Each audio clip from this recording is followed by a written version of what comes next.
আপনি যাদেরকে সবচেয়ে আপন মনে করতেন, ভালোবাসতেন, সেই মানুষগুলো আপনার জন্য অপেক্ষা করবে না, আপনাকে ঘরে বেশিক্ষণ রাখবে না।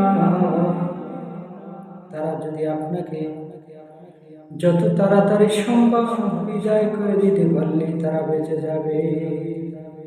এমনকি আপনার আদরের সন্তান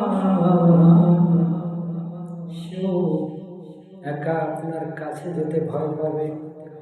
সে বলবে, লাশের কাছে যেতে আমার বড় ভয় লাগে।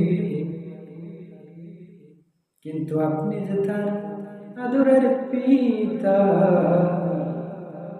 সেই কথা একটা বারো তার মনে দোলা দিবে না।